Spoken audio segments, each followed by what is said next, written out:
Hello and welcome everybody. You're listening to The Vegan Pod, the podcast by the Vegan Society. Thank you to our guests for joining us for our very first episode, and thank you to our listeners for being here. In this episode, we're going to be discussing how vegan businesses have coped with the challenges of COVID-19. So I'm Jen Jones, and today I'm joined by Joe and Mike from One Planet Pizza, the UK's first frozen vegan pizza company, whose mission it is to make the world a better place one slice at a time. We also have Richard from Doisy and Dam, a UK vegan chocolate company, who want to live in a world filled with better ingredients, better ethics, and better chocolate. And we have Gregg from Fruitive, a US vegan restaurant that encourages you to live your health and live your values. So could you guys please tell our listeners a little bit about yourselves, including your business and the roles that you do, starting with Joe and Mike. Hi guys, great to be part of the first podcast. Thanks for having us. So we're Joe and Mike. We're a father and son team behind the UK's first frozen vegan pizza company. We started back in 2016, creating a range of premium like-for-like swaps of some of the main classic flavours of frozen pizzas out there in an attempt to revolutionise that market and make it easier for as many people as possible to eat less meat and dairy. We're now available on Ocado and in independent health shops across the whole country and in parts of Europe. And we've just recently launched our first ever direct-to-consumer service, which is the first in Europe, where you can personalise vegan frozen pizzas and have them delivered sustainably to your front door. Amazing, thank you. Rich, could you tell us a little bit about what Doisy and Dam? Yeah, sure. So hi, I'm Rich. It's great to be here as well. I'm one of the two founders of Doisy and Dam. We're a chocolate company that's been going a few years now, but over the last 12 to 18 months or so, we've slightly changed our direction, and we've changed from being a premium block bar manufacturer to more of an innovative dark chocolate confectioner. And as part of that, we made a pledge to make all of our products fully vegan. And also, we've stripped out all the nasties from our products, so there's no palm oil, no crap, basically. And we have various different formats. So we do things like our ballers, which are crunchy balls of chocolate, chocolate buttons, and all sorts of delicious things that we sell in supermarkets around the country. Amazing. So that change going fully vegan, that was January this year, wasn't it? That was January this year that we fully launched it, yeah, but we've been transitioning slowly over the last 12 months as well. Of course. So Gregg, could you tell us a little bit about yourself as well? Yes, I'm Gregg Roseboom. I'm the founder of Fruitive. We are a whole food plant-based restaurant.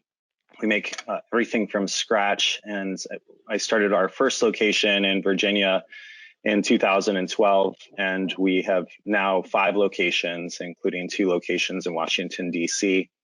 And we've been a whole food plant-based from day one, and always focused on, salads, wraps, sandwiches, and smoothies, and really with a focus on what can we make that's healthy and delicious for our customers. We just launched franchising, and so we've had a lot of interest with that. Right before coronavirus hit, we had a lot of interest, and even had our first franchisee sign up. And then and then we'll probably get into it more as we go, just how we've been impacted over the last few months. But that's about our brand. So Joe and Mike, could you tell our listeners what your experiences of COVID-19 has been like as a business? Well, we feel a bit embarrassed and guilty to say it, but very positive, I'm afraid. I guess there's always got to be a silver lining, hasn't it? We, fortunately, and we didn't plan it this way, 2 things have been very good for us. First of all, we're not in food service at all. So we are pretty much all retail. And certainly December, we were totally 100% retail. And then January, we did a very soft launch of our D2C offer in OPP Direct.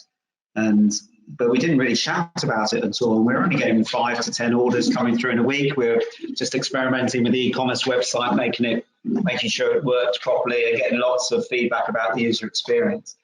And then as things started changing towards the end of March, we noticed that the number of orders just started increasing.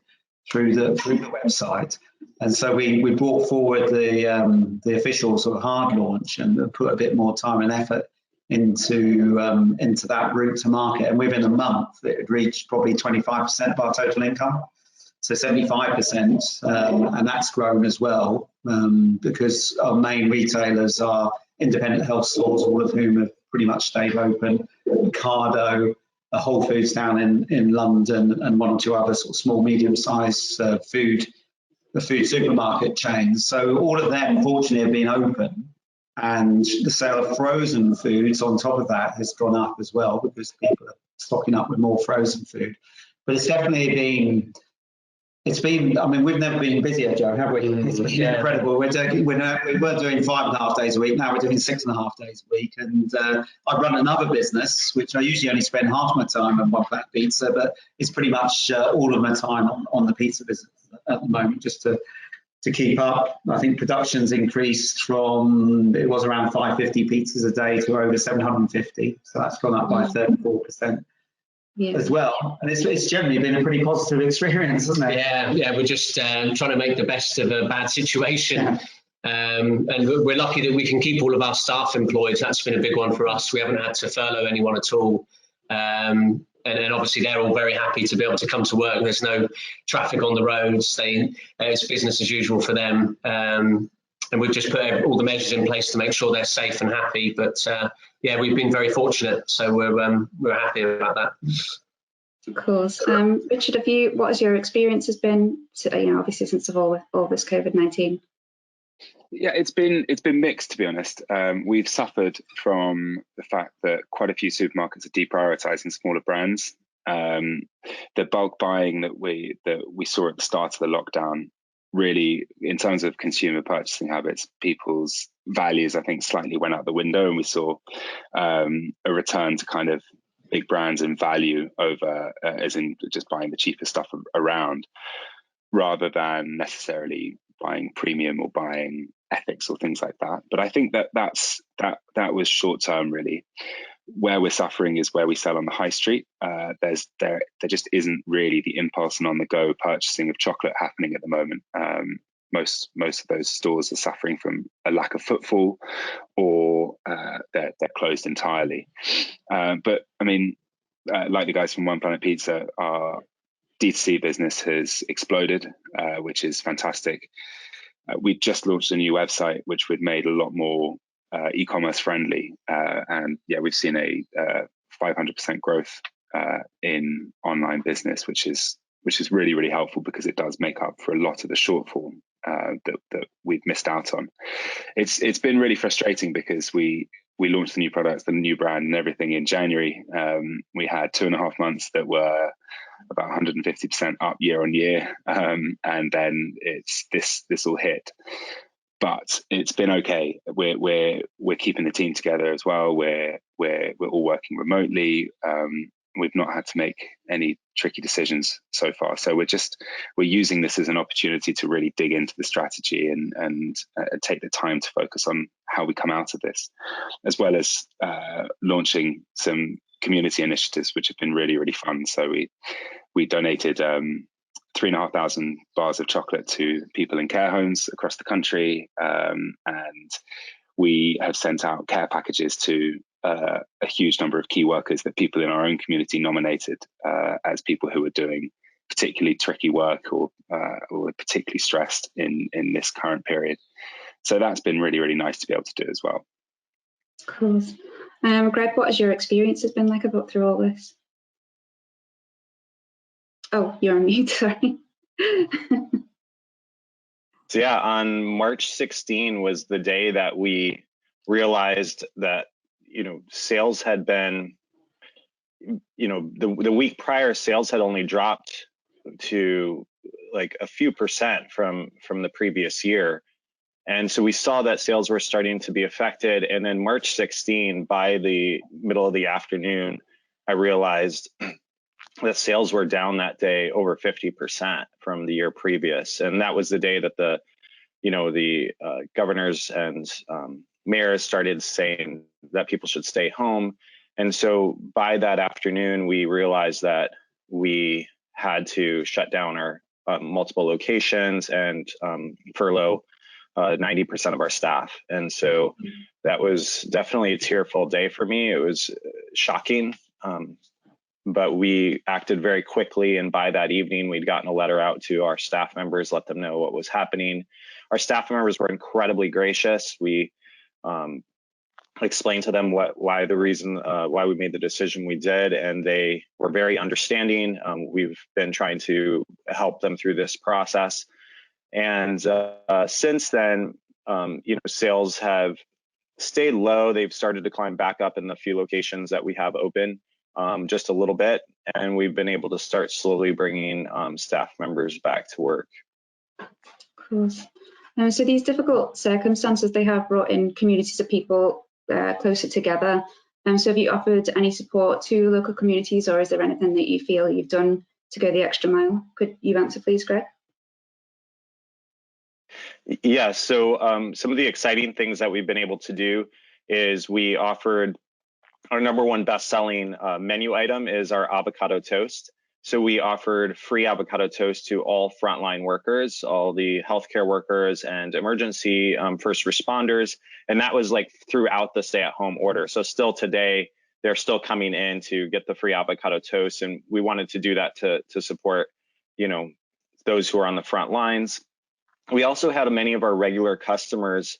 We have customers that have been coming for almost 8 years, 5 days a week, that we are a really big part of their lives. And they told us how much they missed having our food items. So we decided to go ahead and share our recipes with our entire customer base. So we started posting recipes online so that our customers could make the products in their own home.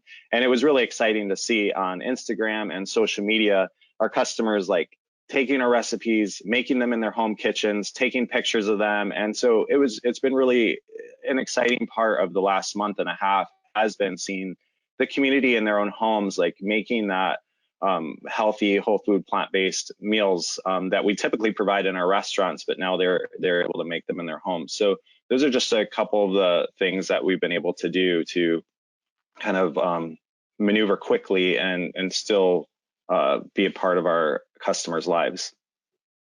Amazing. So Richard, you touched on that already about the NHS. You've done NHS care packages as well. Yeah, that's right. Yeah. So was there anything else that you've been doing recently to help communities, or?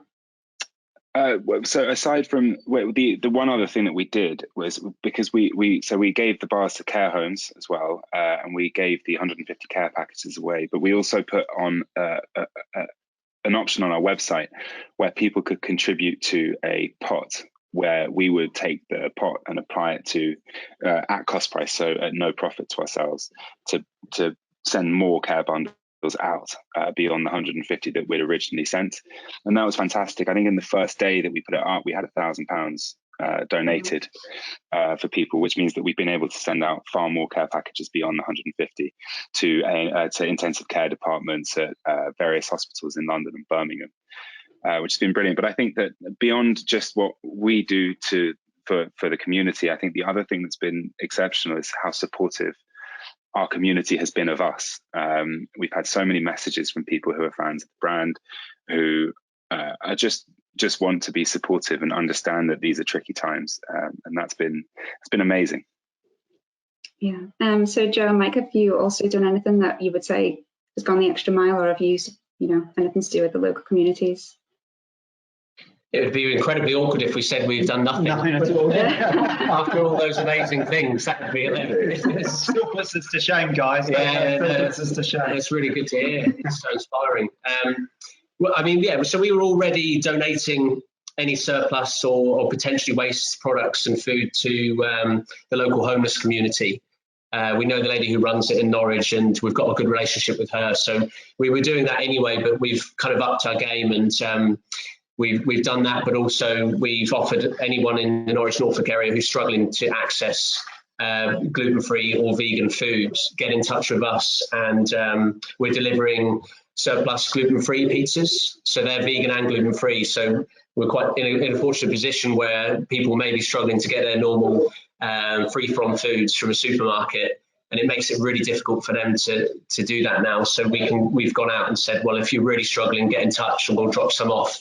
So we're doing that on a sort of weekly, fortnightly basis for anyone who's in particular need, which has been really nice to do, to sort of go the extra mile locally. We also have offered free delivery on all our OPP direct orders nationwide. So if anyone wants to order the frozen vegan pizzas, they don't have to pay for delivery. But locally, we actually are delivering those ourselves. So we get to meet the customers and have a bit of a chat from a distance with them, which is really nice for us to meet them in person. We also did a really big NHS giveaway recently on Instagram. We got a few of our favourite other brands on board, and we got all of our followers and their followers to encourage everyone to tag an NHS frontline worker. And so the competition was a massive, I think 3 massive prizes that went out to NHS workers that had been tagged by their friends or family. The other interesting thing is this concept of gifting. We've really noticed an increase in this. So one of the things that we really stress on the website now is the opportunity to, when they put in an order, to write a message. So people aren't buying the pizza boxes just for themselves; they're also buying it for other people. And then we have so we went out saying, well, if you want to gift a pizza, we created this box on the website where they can put a message, and then we handwrite the message and put it into the box. And that's really picked up, Joe. Hasn't people have been sending pizza boxes to their mums and dads who have probably never had a vegan pizza in their life, and then all of a sudden they get a box full of 5 of them landing on their doorstep. Yeah, bit of vegan outreach, but it's also a way of people to stay in touch with their loved ones and to show them that they're thinking of them. And it's a different way of doing it, isn't it? It's a nice gift at the moment, particularly when it's so hard to get your usual food items from the shop. So that's worked really well, and we've loved seeing all these notes come through the website, and we write them out by hand. And we've had some really funny, strange requests, but it's good fun. We had our first funeral the other day. That was a bit emotional. Yeah. So we had a really nice lady get in touch saying that she would love to send her friend some gift pizzas who's just had a funeral in the family, and by coincidence they were relatively local to us, so we're going to deliver them ourselves with a special note and some extra goodies to keep them going. But yeah, it sounds like similar things to what you other guys are doing, where you're just putting the customer first. Yeah, that's amazing. So the Vegan Society recently conducted a study which found that 1 in 5 UK households are turning to veganism. So do you feel that this has affected your business in any way? You've said that you've had a bit of a surge in sales, so I don't know if that might have contributed to it. Was that for us? Sorry, Jen. Oh, yeah, sorry. Okay. I think it's too early to tell. I think that, as Richard said, when things first, closed down, certainly the worse or the less good side of human nature came out, didn't it? And everyone was just going crazy buying stuff. But I do think that with people I think people have become more health conscious.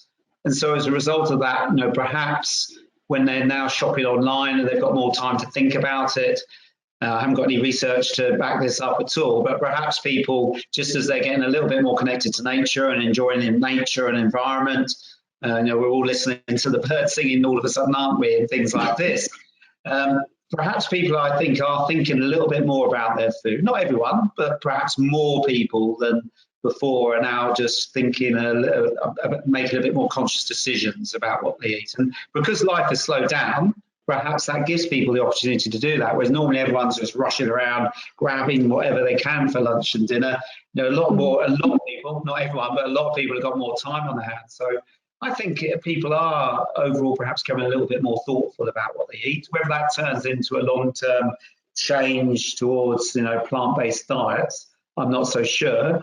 But, I think it may accelerate the reduction, certainly in Western development Western developed societies, may speed up the reduction of meat and dairy consumption, perhaps. Okay. So, Richard, do you know if there's any research to support that maybe there's more non-vegans turning towards your products, or? Yeah, I think the way that we've approached this is that it's kind of it's a holistic approach. It's not just veganism. It's not just lower sugar, and it's not just the ingredients that we use. It's everything. It's the ethics of the supply chain that you have. People care about where cocoa comes from. It's the quality of the ingredients that you put into your products. So are you using high quality cocoa? Are you using palm oil? And are you using milk powder? And for us, when it came to milk powder, we just, from a quality and an ethical perspective, we just felt that those things were incompatible, and we couldn't use that in our product and claim it to be a high quality and high ethics product. So that's why we took out milk powder. That's why we took out palm oil. And we are also reflecting the changing consumer habits, which are not necessarily just about being more plant-based. It's also about better, being healthier. And it's also about making good choices in terms of the ingredients and the quality of the products that they buy. And what have seen, or the research that we've done has shown, is that people are in the sort of 18 to 40 category are really put off by what they're finding in the offerings that you see from Cadbury's, Mars, Nestle, the big incumbent brands, because they don't score well on any of those categories. And milk chocolate really is still loved by an older generation who grew up on it, but actually the younger generation now is much more discerning in what they want to eat, and we felt that there weren't enough options out there that met those needs. So whether it's people who are specifically vegan year round, or whether it's people who are just starting to make better choices, those are the customers that we're looking to fulfill the purchasing desires that they have. And we've had an amazing response to it, and people recognize what we're trying to do. And we're not trying to be holier than thou about it at all. We're just trying to say, look, on the one hand, you have M&Ms, and then you have our product that sits side by side with it. There's no need for the M&Ms to contain the amount of palm oil they do. There's no need for it to contain the milk powder. There's no need for it to have a list of E numbers that's 10 numbers long, because we're proving that we can do exactly the same product without all of that, with ingredients that you recognize. So that's really the goal of what we're trying to achieve. Okay. So Greg, the UK study would not apply to you, obviously, but have you noticed a surge in customers, or have you noticed that you have more non-vegan customers coming to you? Yeah, we definitely have.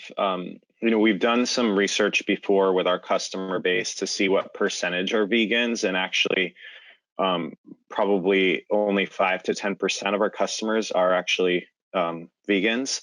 And so the vast majority of customers that we serve are customers that are choosing plant-based options, that are, they recognize that they need, and that it's good for them to go ahead and make those better choices, even though they haven't gotten to that point yet where they've decided to make that choice for every meal that they have.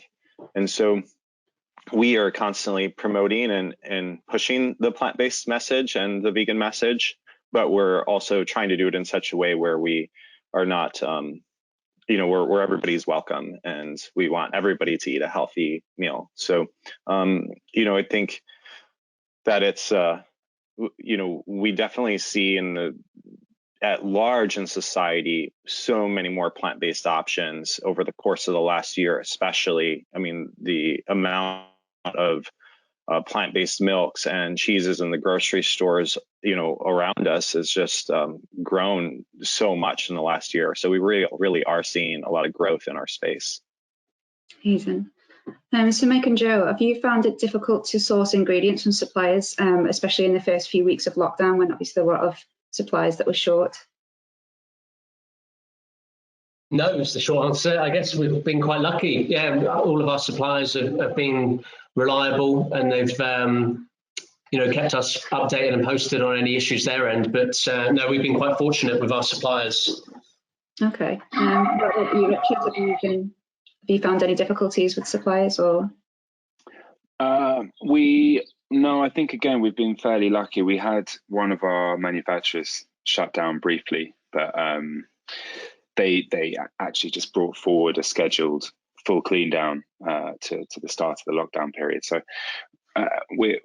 we're I suppose, lucky and unlucky in that, I mean, we source directly from cocoa plantations in Colombia, where we have relationships with the farmers and the growers. So we, by nature of that, we have to order in large quantities. So we order by the container in the actual beans, and luckily we have a lot of stock in the UK, so we've been okay. Okay, how about you, Greg? Have you found any difficulties with suppliers or ingredients? No, we've had a great relationship with our suppliers, and they've been, they've definitely been, haven't slowed down at all through this time. That's really good news. So, are there any unforeseen circumstances that you couldn't have planned for, Joe and Mike? Sorry, just unmuting. I mean, we're still learning as we go. We're still quite a relatively young, small company. So things are always changing over here for us, and things are changing on a weekly basis because we're just we're trying to grow rapidly with fairly little experience. I know that one of the issues we've faced recently is that the cold store sites generally in the UK are filling up quite quickly, so they're taking lots of items in by the pallet and container, and not too much is going out. So we know that our local storage site, where we hold quite a lot of stock and other ingredients like the vegan cheese, they're saying that they're getting they've never been as busy as they are now in terms of their capacity, which is a little bit of a risk for us. But we've recently started hiring our own walk-in freezer, which has been a real lifesaver. We got a bit too excited about, and we're now looking at getting another second walk-in freezer. So I guess that's one of the things we've had to think about quite quickly, whether we need to make a decision on. So we feel a bit safer now. We've got our own storage on site. The only other thing I can think of is that so our courier partner DPD, who handle all of the next day delivery for OPP Direct nationwide, they've never been this busy as well. They keep saying every day at the moment is as busy as Christmas Day for them, but they've increased their team, and they're a very big established company, so they know what they're doing, and we've got a really good relationship with our driver who comes to the site 2 or 3 times a week, and they've just increased their team and their workload quite quickly, and again, there hasn't been too much of a problem for us. It could have been a lot worse. I think that's one potential pinch point going forward, isn't it, in terms of that final mile delivery to home, because there's just those businesses that were already doing D2C have expanded. Those people that weren't doing it have launched it.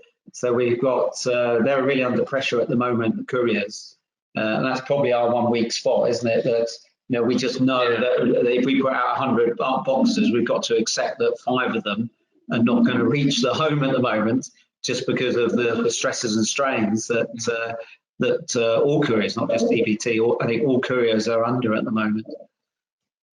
Fair enough. Have you had any unforeseen circumstances, Richard? Well, other than exactly the same issues of deliveries, we had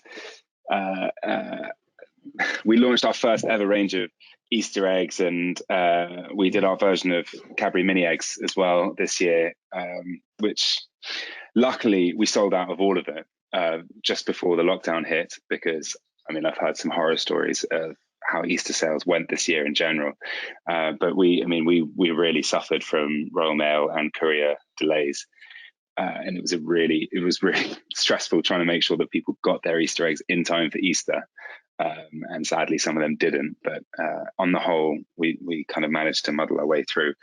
I don't think there's anything unforeseen really beyond this whole situation, because everything is unforeseen still. We don't know when things are going to return to normality. We don't know when social distancing is going to stop and when people are going to start shopping the category as they did prior to this lockdown happening. I think I've got hope, despite the fact that, as we touched on, people did return to value and bigger brands and maybe compromised on some of their choices. my feeling is that the sense of community and the sense of we're all in this together, and a lot of the evidence of the environmental impact of lockdown, I hope will have a positive impact on how people shop in future, and making people think about how they act. There's also been plenty of examples of big businesses not doing things in the right way, and so my hope is that it will have a lasting impact on how people view the products that they consume. Mm-hmm. What about you, Greg? Have you had any challenges or unforeseen circumstances?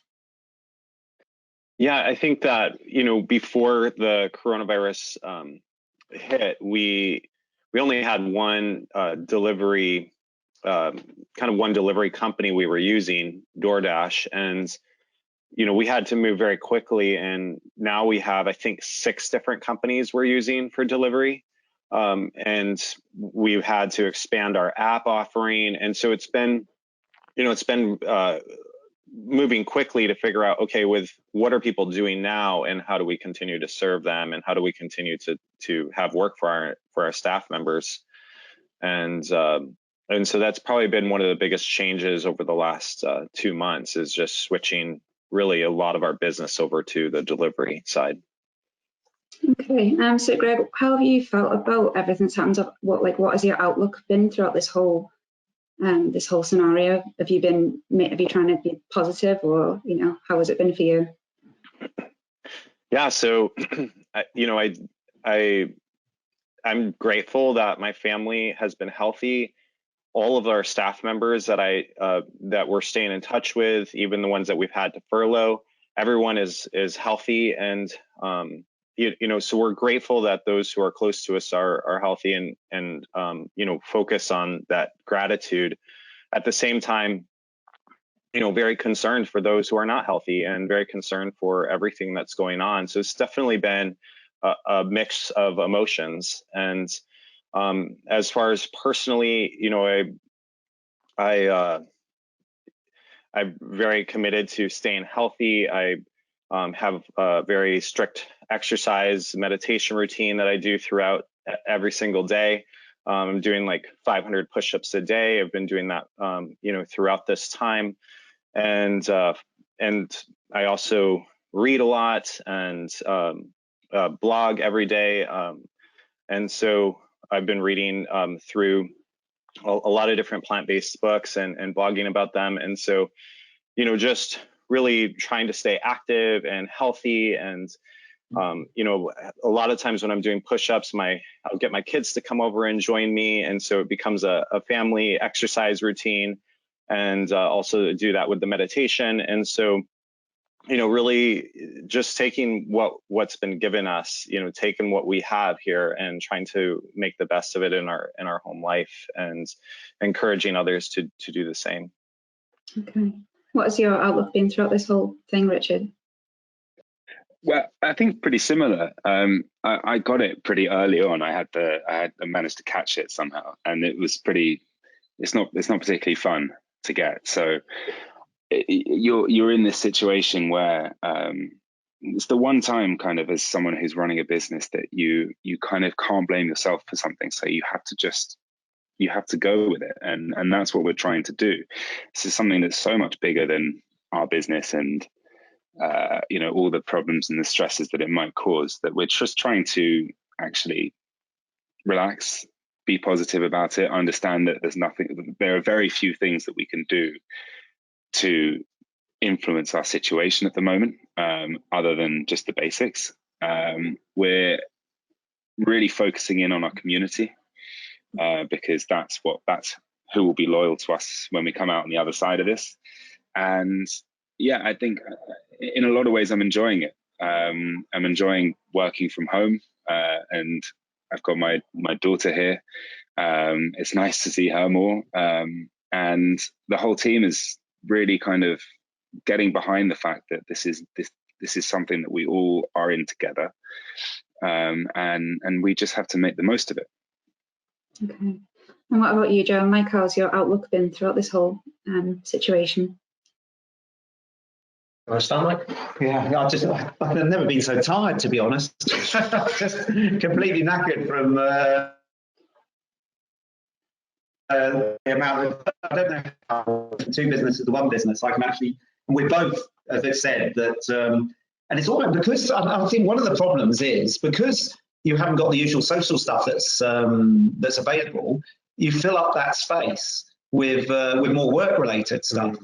So, I mean, we're both quite good, I think, on the exercise, and it sounds like there's a meditation theme coming through here. We all do that as well. And I found that I've started waking up earlier, going to bed earlier, and probably, still eating as healthy as I ever have.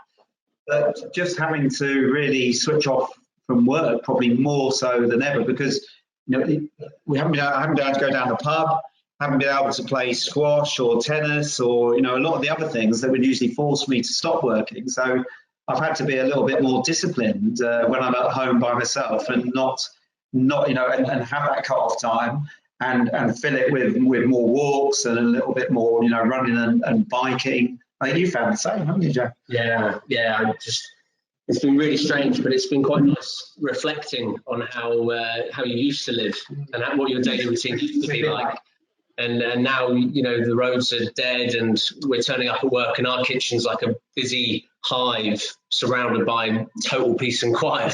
So, yeah, it's been really strange to be busier than ever when everything else is almost ground to a halt.